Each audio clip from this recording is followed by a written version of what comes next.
श्री महालक्ष्मी पूजन क्रम। सर्वप्रथम पवित्रीकरण करेंगे। हाथ में आचमन लेंगे, बाएं हाथ में जल लेंगे और दाहिने हाथ से ऊपर जल छिड़केंगे। ओम अपवित्रः पवित्रो वा सर्वावस्थांगतो विवा यस्मरेत् पुंडरीकाक्षं शवायाभ्यंतरः शुचि। इस प्रकार पवित्रीकरण करेंगे। 3 बार आचमन करेंगे। नंबर 2, स्वस्ति वाचन का पाठ करेंगे। स्वस्ति वाचन के पाठ के बाद में संकल्प करेंगे पूजन का।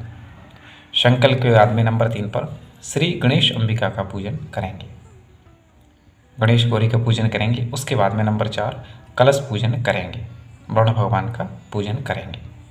नंबर 5 षोडश मातृका का पूजन करेंगे। तो ये जो मंडल हैं ये ऐच्छिक हैं, अगर आप चाहें तो बना सकते हैं। आपकी इच्छा अगर न बनाने की हो तो कोई ज़रूरी भी नहीं है। अगर आप घर पर पूजन कर रहे हैं तो कोई ज़रूरी नहीं है। अगर आपकी इच्छा है तो आप षोडश मातृका मंडल बनाकर पूजन कर सकते हैं। नंबर 7 है नवग्रह पूजन। नवग्रह पूजन भी लगभग हर जगह ही होता है। आप चाहें तो बना सकते हैं, आप चाहें तो नवग्रह मंडल ना बनाएं और आप चाहें तो नवग्रह मंडल बनाकर नंबर 7 पर नवग्रह मंडल की पूजन करेंगे। नंबर 8 पर करेंगे महालक्ष्मी पूजन। महालक्ष्मी का पूजन करेंगे नंबर 8 पर और संपूर्ण विधान से पूजन करेंगे। आगे हम पूजन को भी थोड़ा सा समझेंगे। नंबर 9 पर दावात पूजन, लेखनी पूजन। नंबर 9 पर हम महालक्ष्मी पूजन के बाद में दावात का पूजन करेंगे, दावात का और लेखनी का पूजन करेंगे। नंबर 10 पर महासरस्वती पूजन करेंगे और नंबर 11 पर ये आप देख सकते हैं श्री कुबेर पूजन, धन पूजन, सिक्का पूजन। 11 नंबर पर श्री कुबेर भगवान का पूजन करेंगे, धन का पूजन करेंगे, सिक्का का पूजन करेंगे। 12वें नंबर तुला मान पूजन करेंगे, तुला का पूजन करेंगे। अगर आप तुला पूजन नहीं करते हैं तो कोई बात नहीं है, और अगर आप यहाँ पर तुला पूजन होता है तो आप तुला पूजन करें। नंबर 13 नंबर पर हम दीपावली यानी दीपक का पूजन करेंगे। जो दीपमालाएं हम कतार रखते हैं लेन से, और लगभग कहीं पर 16, हमारे यहाँ पर 16 दिया हम रखते हैं। आपके यहाँ पर यथाशक्ति यथावक्ति जितने भी दिए रखे जाते हैं वो आप दिए रखें और दीपक पूजन भी करें। उसके बाद में अगर आपकी इच्छा है तो हवन कराएं, आपकी इच्छा है तो होम करें, आपकी जैसा आपकी यथाशक्ति यथाभक्ति आप कर सकते हैं। उसके बाद में आरती जरूर करें। अब हम समझते हैं कि जो दीपावली पूजन होता है उसमें मंडप को, जो मंडप होता है उसे किस प्रकार तैयार किया जाए, पूजन का स्थल जो है वहाँ पर चौकियों को किस तरह से रखा जाए, किस तरह से तैयारी की जाए। तो यहाँ पर हम लिख लेते हैं पहले दीपावली पूजन तैयारी। ठीक है, हमेशा याद रखें पूरब दिशा या उत्तर दिशा की ओर मुँह करके ही पूजन करें। जैसे ये पूरब दिशा है, ये उत्तर है और ये पश्चिम है, ये दक्षिण है। तो कोशिश करें कि पूरब दिशा की ओर ही मुंह अपना हो जब आप पूजन कर रहे हो। तो मान लीजिए ये पूर्व दिशा हमने रखी है, तो हमेशा मध्य में ही प्रधान देवी या देवता का मंडल रखा जाता है। तो जब भी आप पूजन करें महालक्ष्मी दीपावली पूजन, तो मध्य में ही महालक्ष्मी को विराजमान करें। उनकी तस्वीर, चित्रपट आदि जो लगाती हैं वो यहाँ पर लगाएं और महालक्ष्मी को मध्य के पट्टी पर विराजमान करें।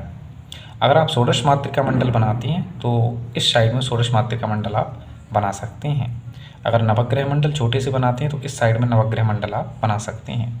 गणेश गौरी को आप यहाँ पर विराजमान करें इसी मंडल पर, या सामने एक छोटा सा पटा रखकर वहाँ पर गणेश गौरी को भी रख सकते हैं, या गणेश गौरी को महालक्ष्मी के पटे पर ही रख सकते हैं। यहीं पर महासरस्वती को विराजमान कर सकते हैं, या यहाँ पर महासरस्वती को, यहाँ पर गणेश गौरी को विराजमान कर सकते हैं। इसी पटे पर महालक्ष्मी, गणेश और सरस्वती को विराजमान कर सकते हैं, जैसी व्यवस्था आपकी हो। यहाँ पर कलम और दवात को रखें। आप चाहें तो पट्टी पर रख सकते हैं, या जैसी व्यवस्था आपकी हो उस हिसाब से रखें। यहाँ पर धन रखें, यानी यहाँ पर एक पटा रखें या थाली रखें, उसमें चांदी के सिक्के, कुछ रुपए, जो भी आपकी यथाशक्ति यथाभक्ति, ये आपकी जो परंपरा हो उस हिसाब से आपको धन यहाँ पर रखना है। यहाँ पर आपको कलश रखना है, यहाँ बढ़िया सुंदर कलश तैयार करना है। सामने ही उस पर नारियल रखना है, कलावा आदि बांधना है, आम के पत्ते लगाने हैं और वर्ण कलश यहाँ तैयार करके रखेंगे और उसका पूजन करेंगे। यहाँ आपको क्रम से दीप मालिकाएँ लगानी है, दीपक लगानी है यहाँ पर। और आप चाहें तो एक दीपक में, एक थाली में दीपक इस तरह से रख कर भी रख सकते हैं, उनका भी पूजन कर सकते हैं। और इस तरह से सजा कर भी आप पूजन कर सकते हैं। यहाँ या यहाँ पर कोई पटा रख कर भी आप उन पर पूजन कर सकते हैं। और प्रत्येक पटा पर कोशिश करें कि एक दो दीपक जरूर रखें जो कि शोभायमान लगेंगे। यहाँ पर पूजन करता विराजमान हो, पूरब की ओर मुँह करके यहाँ बैठें। तो ये इस तरह से आपको सजावट करनी है। ये शास्त्रीय विधान इस तरीके से ही है। कोशिश करें पूर्व की ओर ही पूजन करें दीपावली का। यहाँ पर जो हम बता रहे थे क्रम, यहाँ पर हम क्रम समझ रहे हैं कि पवित्रीकरण के बाद में स्वस्ति वाचन, गणेश गौरी पूजन, कलश पूजन, षोडश मातृका, नवग्रह पूजन, महालक्ष्मी पूजन जो है उसको हम किस तरह से करेंगे, तो यहाँ पर हम थोड़ा सा संक्षिप्त रूप में समझ लेते हैं। देखिए, महालक्ष्मी पूजन आचमन प्राणायाम के बाद में संकल्प हमने पहले ही कर ही लिया है, देवी का ध्यान करेंगे। अगर आप श्लोक बोल सकते हैं तो श्लोक बोल लें, अगर आप नहीं बोल सकते तो महालक्ष्मी नमः इस तरह से बोलकर ध्यान करेंगे। ये श्लोक बोलना चाहें तो बोल सकते हैं। या पद्मासनस्था विपुल कटितटी पदपपत्रायताक्षी गंभीरावृतनाभिस्तनभिरनमिता शुभ्रपत्रोत्तरीया या लक्ष्मीर्दिव्यरूपैर्मणिगणखचितैः खचितैः स्नापिता हेमकुम्भैः सानित्यं पद्महस्ता मम वसतु गृहे सर्वमांगल्ययुक्ता। इस तरह से ध्यान, आवाहन, आसन। इसके बाद में पाद्य, अर्घ्य, आचमन, स्नान कराएं, पंचामृत से स्नान कराएं। इसके बाद में शुद्धोदक जल से स्नान कराएं। Just a second. उसके बाद में वस्त्र समर्पित करें, उपवस्त्र, मधुपर्क, आभूषण समर्पित करें महालक्ष्मी को। और गंध यानी टीका चंदन समर्पित करें, चंदन, रक्त चंदन, लाल चंदन, सिंदूर समर्पित करें, कुमकुम, अक्षत, पुष्प, पुष्पमाला, दूबा, सुगंधित तेल। जो क्रम मैं बता रहा हूँ ये क्रम आपको शब पर ही करना है। और जो चीज़ें मैंने बताई हैं उन्हें आप चैनल की प्लेलिस्ट में जाकर, जैसे कि पवित्रीकरण कैसे करें, ये भी आपको चैनल की प्लेलिस्ट है पूजा प्रकरण नाम से, जो कि मैं आपको स्क्रीन पर दे दूंगा। इसमें पूजा प्रकरण नाम की प्लेलिस्ट में आपको पवित्रीकरण मिल जाएगा, स्वस्ति वाचन, संकल्प मिल जाएंगे, गणेश गौरी पूजन, कलश पूजन, षोडश मातृका, नवग्रह सभी पूजन आपको उसमें मिल जाएंगे। तो उसमें जाकर आप थोड़ा थोड़ा समझ लेंगे, और बाकी मैं यहाँ पर आपको बता ही रहा हूँ। इसके बाद आप सुगंधित तेल समर्पित करेंगे। अथांग पूजन अगर आप करना चाहें, अंग पूजा, तो कर सकते हैं। अगर आप ज़्यादा नहीं समझते हैं तो कोई आवश्यक भी नहीं है। धूप दीप समर्पित करेंगे, नैवेद्य समर्पित करेंगे, भोग लगाएंगे, ऋतुफल जरूर समर्पित करें, आचमनी जल छोड़ेंगे, अखंड पूगी फल समर्पित करेंगे, तांबूल फल, पान के पत्ते में तांबूल फल अच्छे से सजाकर समर्पित करेंगे, दक्षिणा समर्पित करेंगे और प्रार्थना करेंगे। प्रार्थना अगर मंत्र आते हैं तो मंत्र बोलेंगे, प्रार्थना नहीं आती ऐसे ही महालक्ष्मी नमः प्रार्थना समर्पयामि बोलेंगे। श्री महाकाली यानी दवात का पूजन करेंगे। महाकाली के रूप में जो दवात रखी है उसका पूजन करेंगे। लेखनी पूजन यहाँ पर दिया हुआ है, लेखनी पूजन करेंगे। उसके बाद में महासरस्वती का पूजन करेंगे। तो यहाँ पर महासरस्वती का भी पूजन दिया है।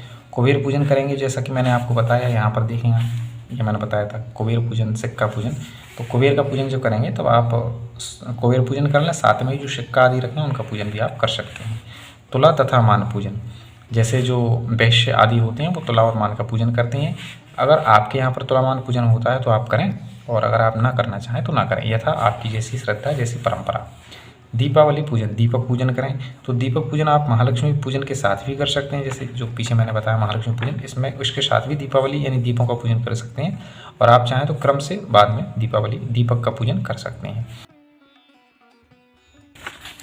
इसके बाद में महालक्ष्मी की आरती करेंगे। ओम जय लक्ष्मी माता, इस तरह से कोई भी जो आरती आपको सुंदर लगती हो वो आरती करेंगे। तो आशा करता हूँ आपको ये दीपावली पूजन का क्रम समझ में आ गया। एक बार और मैं क्रम समझा देता हूँ जिससे आपके आसानी से समझ में आ जाए। हमेशा ध्यान रखें, सबसे पहले पवित्रीकरण करना है, जल ऊपर छिड़कना है, उसके बाद 3 बार आचमन करना है, माथे पर तिलक जरूर होना चाहिए, ठीक है। स्वस्ति वाचन करना है, संकल्प करना। स्वस्ति वाचन अगर नहीं आता तो कोई बात नहीं, संकल्प जरूर करें। श्री गणेश अंबिका का पूजन करें, कलश पूजन करें, षोडश मातृका का पूजन करें अगर इच्छा है तो, नवग्रह पूजन करें अगर इच्छा है तो, या आप जानते हैं तो महालक्ष्मी का पूजन करेंगे, दावात पूजन, लेखनी पूजन, महासरस्वती पूजन, श्री कुबेर पूजन, धन पूजन, सिक्का पूजन, तुलामान पूजन, दीपावली दीपक पूजन, होम आरती यानी संक्षिप्त होम या विस्तृत हवन जैसा आप चाहें, उसके बाद में आरती। और ये तरीका है। तो एक बार और मैं बता देता हूँ, यहाँ पर महालक्ष्मी, गणेश, गौरी, सरस्वती विराजमान, ये नवग्रह, षोडश मातृका, यहाँ पर धन सिक्के, यहाँ पर कलश, यहाँ पर कलम दवात, यहाँ पर दीपक, या यहाँ पर क्रम से दीपक लगा सकते हैं, और यहाँ पूजन करता बैठेंगे। ये पूर्व दिशा की ओर मुँह करके या उत्तर दिशा की ओर मुँह करके यजमान हमेशा पहने। तो आशा करता हूँ आपको वीडियो समझ में आई होगी। कुछ भी पूछना हो कमेंट करके पूछ सकते हैं, और अगर चैनल पर नए हैं तो चैनल को सब्सक्राइब जरूर करें। धन्यवाद।